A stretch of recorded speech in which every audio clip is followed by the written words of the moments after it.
نحمده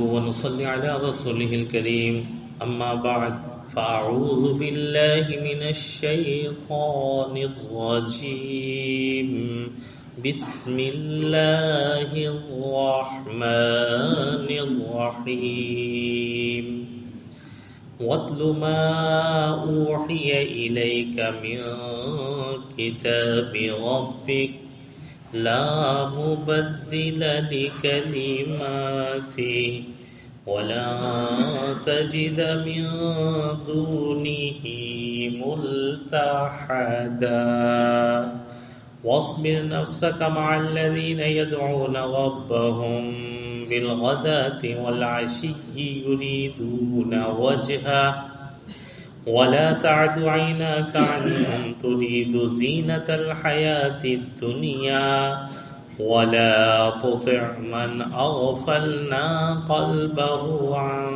ذكرنا واتبع هواه وكان أمره فرطا صدق الله العظيم.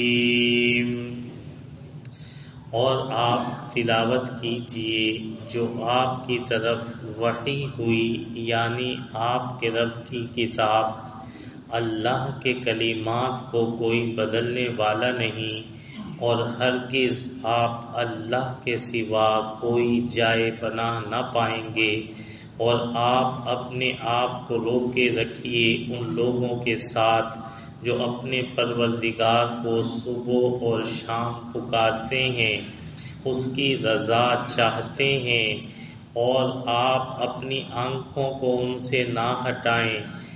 آپ دنیا کی زندگانی کی زینت چاہیں گے، اور آپ ایسے شخص کی پیروی نہ کیجیے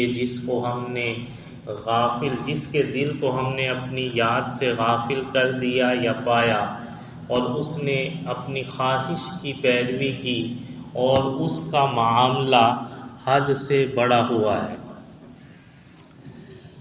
سورہ کہف کی آیت نمبر 27 اور 28 کا درس ہے.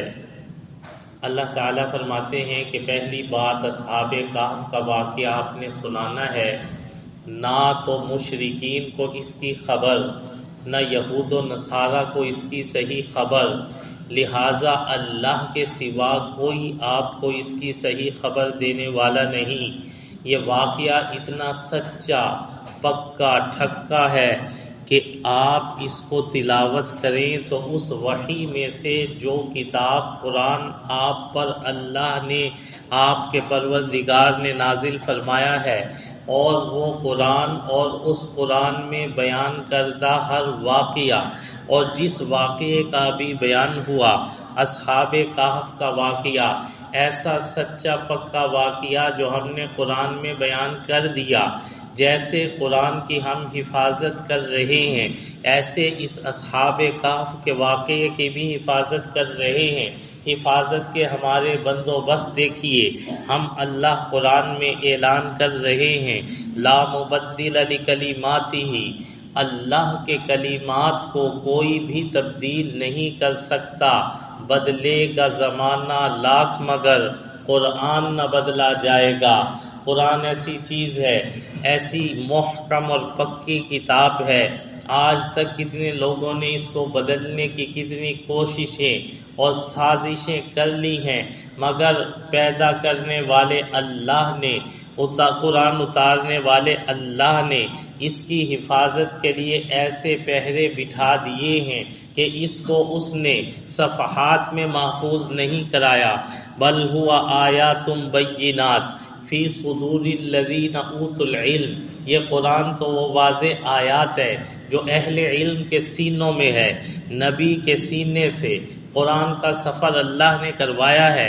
جب نبی کریم صلی اللہ علیہ وسلم کو اللہ نے دنیا میں ظہور پذیر فرما دیا تو اللہ نے جبرائیل علیہ السلام سے فرمایا مجھ اللہ کا کلام بڑے جلال والا ہے، اس لیے کہ وَيَبْقَى وَجْهُ رَبِّكَ ذِي الْجَلَالِ وَالْإِكْرَامِ، تیرے پروردگار کی ذات بھی جلال والی ہے، ذات تو ذات ہے، تبارک اسم ربک ذی الجلال والاکرام، تیرے پروردگار کا تو نام بھی جلال والا ہے، جب اس کی ذات میں بھی جلال ہے، اس کے نام میں بھی جلال ہے، اس کے کلام میں بھی جلال ہے، اتنا جلال ہے کہ اللہ فرماتے ہیں انا عرضنا الامانۃ علی السماوات والارض والجبال فابین ان یحملنها واشفقن منها، کہ ہم نے زمین و آسمان اور پہاڑوں پر بھی اس جلال والے کلام قرآن کو پیش کیا تھا،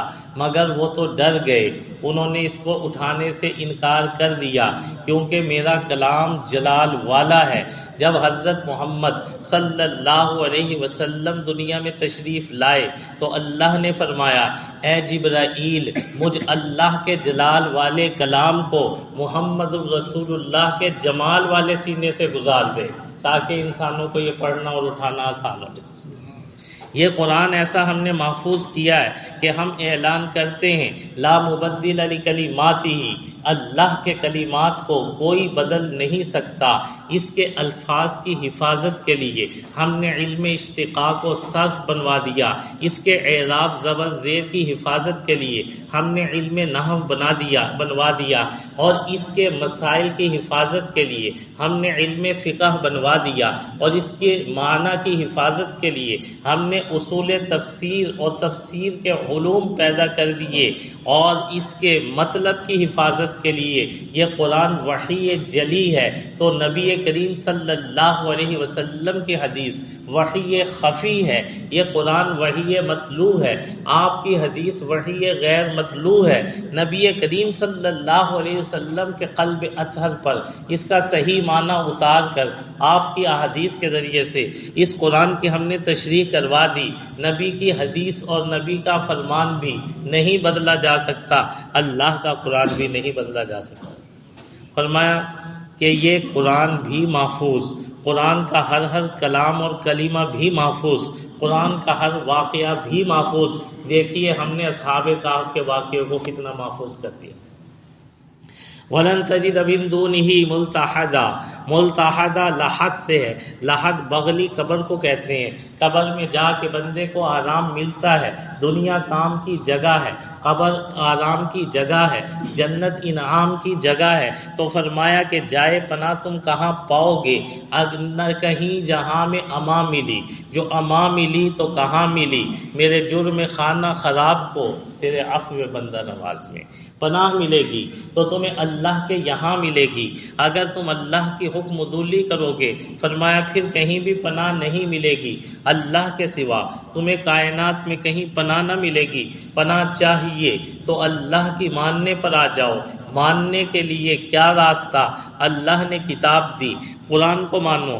جب یہ دعوت مشرکین مکہ کو دی گئی، اصحاب کہف کا سچا واقعہ سامنے کیا گیا، حقیقت ان پر واشغاف ہو گئی، کہنے لگے اے نبی صلی اللہ علیہ وسلم ہم آپ کو نبی بھی تسلیم کر لیں گے، رسول بھی مان لیں گے، آپ کی بات سننے کے لیے تیار بھی ہو جائیں گے، مگر شرط یہ ہے کہ آپ کے قریب بیٹھنے والے جتنے لوگ ہیں یہ یا تو آزاد شدہ غلام ہیں، یا یہ ہمارے مزارے ہیں، یا یہ ہمارے نوکر چاکر ہیں، یہ ہم میں سے کمی ہیں، یہ ہم میں سے غریب غربا ہیں، ان کے کپڑے بھی میلے کچیلے ہوتے ہیں اور پسینے کی بو بھی ان میں سے آتی ہے، اور ہم قریش کے سردار ہیں، سرداران مکہ ہیں، ہم تو بڑی مجلسوں میں اور خوشبوؤں میں بسنے والے ہیں، ہم آپ کے پاس بیٹھ کر آپ کی کیسے بات سن سکتے ہیں کہ ان غریب غربا میں آپ بیٹھے ہوئے ہیں، آپ ذرا ان کو اپنے سے الگ کیجئے۔ اللہ نے فرمایا پہلی مرتبہ کسی نبی سے یہ مطالبہ نہیں ہوا، بلکہ قوم نوح نے بھی کہا تھا وَمَا نَرَاكَ اتَّبَعَكَ إِلَّا الَّذِينَ هُمْ أَرَاذِلُنَا بادی اللہ، ہم اپنی ظاہر نظر سے بھی دیکھتے ہیں آپ کے متبع اور پیروکار تو ہم میں سے گھٹیا ترین لوگ ہیں، انہوں نے آپ کے صحابہ کو گھٹیا کہا ہے۔ میں اللہ آپ کو بتلاتا ہوں، مشرکین کی خاطر، سرداران مکہ کی خاطر آپ صحابہ کا ساتھ نہ چھوڑیے. اگر ان کو منظور ہے آپ کی بات سننا تو صحابہ کی موجودگی میں آئیں اور بیٹھیں. یہ جو صحابہ جنہوں نے مشکل گھڑیوں کے اندر، مخالفت کی حالتوں کے اندر آپ کا کلمہ پڑھا ہے اور مارے کھائی ہیں، اور ان کی چربیوں سے ان مکہ والوں کے کوئلے بجھے ہیں اور ان کی تپتی ہوئی ریت کے اوپر یہ جلے ہیں، یہ تو سچے ایمان والے ہیں. وَاصْبِرْ نَفْسَكَ، صحابہ کی شان دیکھیے. سبحان اللہ، اللہ اپنے نبی کو فرما رہے ہیں آپ صبر کیجئے، اپنے آپ کو روکے رکھیے ان صحابہ کے ساتھ جو اپنے پروردگار کو صبح و شام پکارتے ہیں. اللہ گواہی دیتے ہیں کہ صحابہ مجھے صبح و شام پکارتے ہیں. پھر اللہ صحابہ کے دل کی گواہی دے رہے ہیں یریدون وجہہ، یہ ان کی ساری محنتیں کیوں ہیں؟ مجھ اللہ کا وجہ کا لفظی معنی کروں، چہرہ دیکھنا چاہتے ہیں، مجھ اللہ کی رضا چاہتے ہیں، میرے دیدار کے متلاشی ہیں، یہ زندگی کی حقیقت پانے والے ہیں. بتاؤ اس کو زندگی کی کیا حقیقت ملی ہے؟ جو سرداری چاہتے ہیں، دنیا کے ناز و نغم چاہتے ہیں، دنیا کی زینتیں چاہتے ہیں، زیبائش چاہتے ہیں. نہیں، دنیا کے اندر تو فرمایا خیر الامور اوساطها، نہ تو بندہ بالکل دنیا سے الگ تھلگ ہو جائے، نہ دنیا میں اتنا مشغول ہو جائے کہ اس کو اللہ کی یاد ہی کا وقت نہ ملے. نہیں، ہر بندے کو چاہیے اللہ کی یاد کے لیے بھی وقت نکالے، اپنے وجود کے لیے بھی وقت نکالے. وَلِنَفْسِكَ عَلَيْكَ حق، فرمایا تیرے نفس کا بھی تجھ پہ حق ہے. فرمایا خیر الامور اوساطها، دنیا میں تو میانہ روی اختیار کرو، نہ اتنے دنیا میں دھنس اور پھنس جاؤ اور بڑھ جاؤ کہ تمہیں اپنی عاقبت کو سوچنے کا وقت نہ ملے، اور نہ ہی دنیا سے اتنا کٹ جاؤ کہ تم دنیا کی سہولتوں کو بھی اختیار نہ کرو، میانہ روی اختیار کرو.